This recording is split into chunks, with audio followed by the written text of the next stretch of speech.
So ngayon mga idol ay pag-uusapan natin itong pinakahuling balita dito sa PBA. Kagaya ng alam natin kalat na kalat ngayon ang balita dahil sa kumpirmasyon nitong si Commissioner Willie Marcial na di umano ang PBA ay magsisimula ng mag-implement sa mga official games nito ng 4-point, hindi 3-point shot kundi 4-point shot. So marami ang medyo na shock, yung iba ay natatawa, yung iba naman ay excited. So mixed emotion, mixed opinions ang nakita natin sa mga komento ng iba't ibang mga fans ukol sa bagay na yan. Well, hindi natin masisi naman on the other hand itong PBA dahil kagaya ng alam natin kailangan na talaga nilang kumilos. Kaliwat kanan na yung mga pambabati ko sa kanila na tila baga ay talagang na-stagnant na, hindi na naka-move forward itong PBA, kaya't unti-unti na, quote-in-quote, ay nalalaos na ito. The PBA is not just about Ginebra, it's not just about Magnolia or San Miguel, etc., etc. The PBA is about all the 12 teams. Huwag ho kayong masyadong balat sibuyas sa mga issue. Well, hindi natin pag-uusapan sa content natin ngayon yung ukol nga dyan sa unti-unting pagbagsak nitong PBA. Actually, na-content na natin yan sa iba't ibang mga vlog natin. Pwede nyong hanapin yan mga idol dito sa ating channel. Pero ang focus natin ngayon ay kung makakabuti ba sa PBA sa mga players natin at higit sa lahat sa ating national team na Gilas Pilipinas itong bagong rules na i-implement pa lang nitong PBA sa mga official games nito. So isa-isahin natin ngayon kung ano-ano ba yung mga positive side at maging ang mga negative side nitong naisipan ng PBA na 4-point shot sa mga official games nito. So number 1, doon muna tayo sa positive mga idol.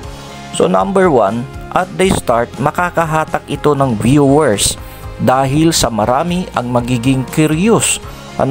Siyempre, lahat mag-aabang kung ano ang mangyayari sa mga actual games ng PBA kapag katuluyan na itong na-implement sa mga official games. So honestly, yes, magkakaroon talaga ito ng hindi natin masabi pa as of now kung malaking epekto in terms of viewership, pero most probably merong epekto ito positively sa viewership nitong PBA. Then number 2 na positive effect nito na nakikita natin, of course mga idol, disclaimer, ito ay sariling analysis at opinion lang natin. Yung number 2 na nakikita natin dyan, at least nakapagbigay ng sagot itong PBA sa mga basketball fans na noon pa umaaray, noon pa sumisigaw ng pagbabago dito sa PBA. So kahit papano siguro malamang sa malamang ay nagmeeting ang mga Board of Governors nitong PBA para i-address yung problemang yan na tila baga ay wala nang nakikitang pagbabago or innovation dito sa PBA. Kumbaga napag-iwanan na sila ng panahon, napaglumaan na sila. Gaya kasi ng alam natin, nagkakaproblema talaga itong PBA sa viewership. Bagamat ang claim nitong si Commissioner Willie Marcial ay pumapalo pa raw ang kanilang viewership, pero marami ang hindi naniniwala ng mga fans dito. So sa nakikita natin, in fairness, ito ay positive sa part ng PBA na nagkaroon sila ng kahit papaano na surprise effect para sa mga fans nito. Pero idagdag pa natin dyan na nafo-foresee natin dito sa planong ito ng PBA ay mag-aabang dyan ang maraming mga, hindi lang mga basketball fans dito sa ating bansa, kundi mga fans sa iba't ibang mga panig ng mundo, iba't ibang mga liga. Hindi lang mga fans, mga referees, mga players, mga coaches, mga tournament organizers, mga iba't ibang mga officials ng iba't ibang mga liga dito sa Asia at maging sa iba't ibang panig ng mundo, for sure mag-aabang ang mga yan. So malaking pasabog ito in terms of PBA. Bakit mag-aabang yung mga binanggit natin na mga personalidad na yan? Kasi nga gusto nilang makita kung ano yung positive at negative side ng bagong implementation na ito.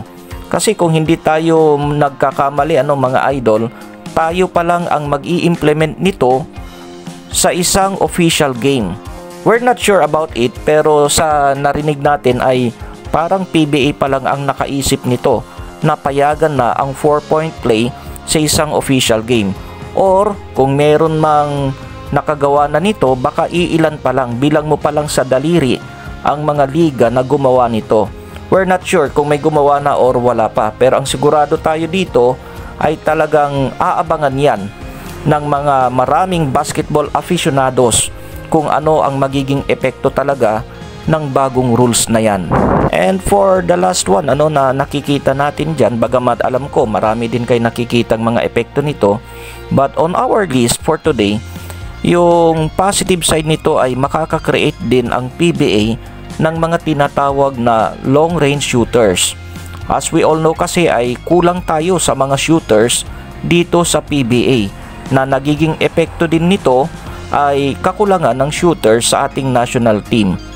So as an effect, pag ito ay na-implement na, lahat ng teams ngayon ay maoobliga, of course, na mag-train sila ng mga long range shooters. Otherwise ay magiging disadvantage nila itong bagong ruling na ito.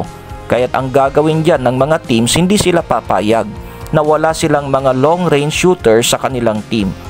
So, dadami dyan ang mga kagaya nitong sina Stephen Curry ng NBA, itong si Lillard. So, dadami ang mga kagaya ni Curry at Lillard sa PBA.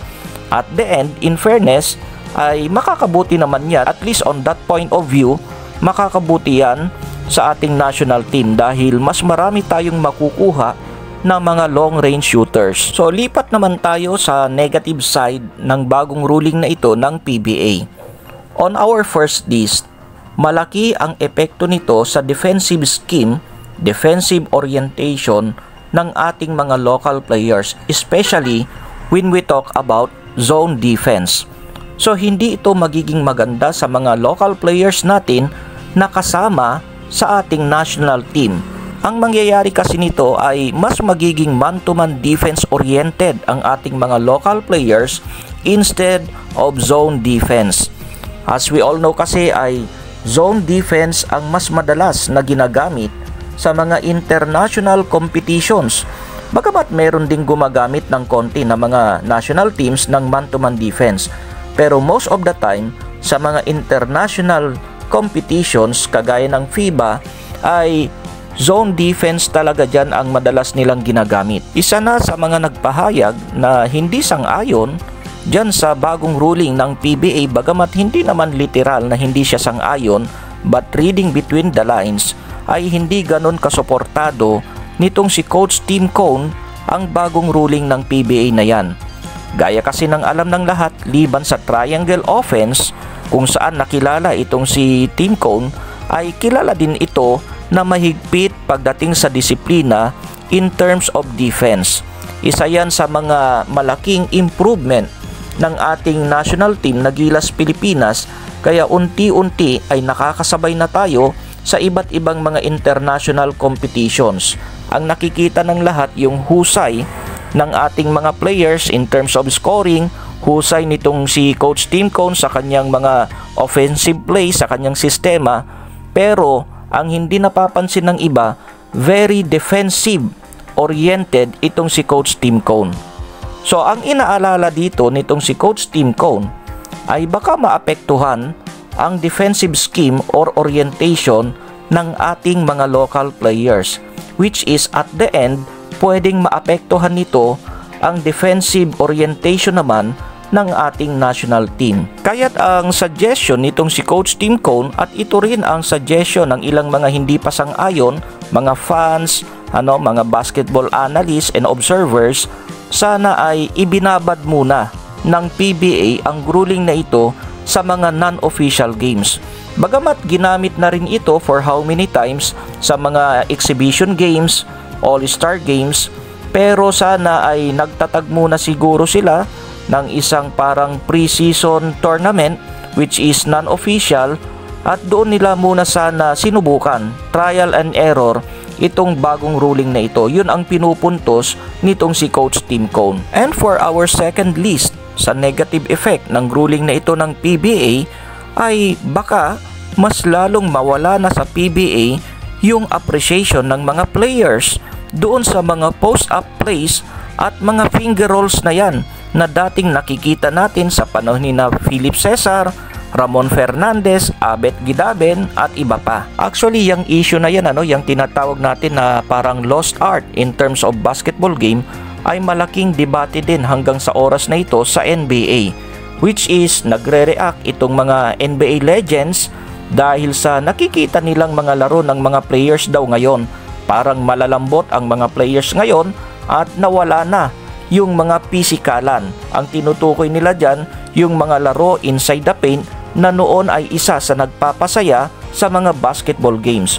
Puro outside shooting na lang daw ang kanilang nakikita at parang wala nang pakialam yung mga players sa pag-execute ng play. As long as shooters ka, pag tawid mo ng half court ay tinitira na agad yung bola. So there you go. So far, yan ang ilan sa mga nakikita natin na mga positive and negative side nitong bagong ruling ng PBA about the 4-point shot. Bagamat marami pa sana tayong gustong banggitin.